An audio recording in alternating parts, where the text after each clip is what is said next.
शहजादे के जाने के बाद लड़की ने तेजी से काम में लगने की कोशिश की ताकि खोया हुआ वक्त पूरा करे, लेकिन जैसे ही उसने तकले की तरफ देखा उसका दिल धक से रह गया।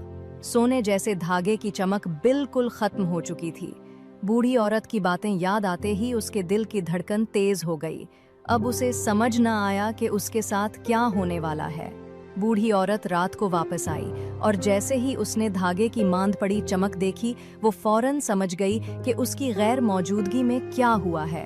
वो गुस्से से पागल हो गई और लड़की को डांटते हुए बोली, न सिर्फ तुमने अपने ऊपर मुसीबत नाजिल की है, बल्कि तुमने शहजादे को भी बदकिस्मती में मुब्तला कर दिया है।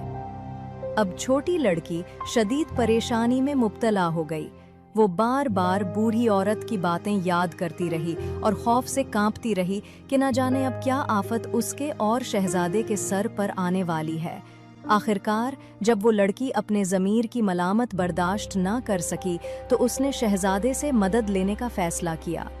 बचपन से ही वो परिंदों की ज़बान समझती थी और अब यही खूबी उसके काम आने वाली थी। जब इसने देवदार के दरख्त की शाख पर बैठे एक हुदहुद को देखा तो नरमी से उसे पुकारा, ऐ प्यारे परिंदे, उड़कर इस शानदार शहर जाओ जहां अजीम महल खड़ा है। बादशाह के बेटे को मेरा पैगाम दो, मैं बहुत बड़ी मुसीबत में गिरफ्तार हूँ।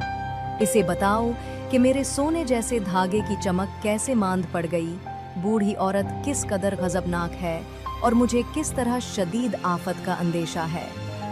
हुदहुद ने वादा किया कि वो पैगाम जरूर पहुंचाएगा और फिर आसमान की वुसअतों में परवाज कर गया। खुशकिस्मती से हुदहुद महल के बाग में जादूगरे हवा के बेटे के पास पहुंचा, एक ऐसा शख्स जो परिंदों की जबान समझ सकता था। उसने लड़की का पैगाम उसे सुना दिया। जादूगर का बेटा शहजादे के पास गया और उसे लड़की के पैगाम के बारे में बताया, जिसे सुनकर शहजादे का दिल परेशान हो गया। उसने जादूगरे हवा के बेटे से कहा कि हुदहुद को ये पैगाम देकर वापस भेजे, नवे रात तैयार रहना, मैं तुम्हें बचाने आ रहा हूँ। जादूगर के बेटे ने वैसा ही किया और हुदहुद गुरूब आफताब तक दोबारा झोंपड़ी में पहुंच गया। लड़की ने पूरे दिल से उस परिंदे का शुक्रिया अदा किया और खामोशी से अपने घर लौट गई। जब नवी रात आई तो लड़की आहिस्तगी से घर से निकली और थोड़े फासले पर जाकर कपकपाते दिल के साथ इंतजार करने लगी।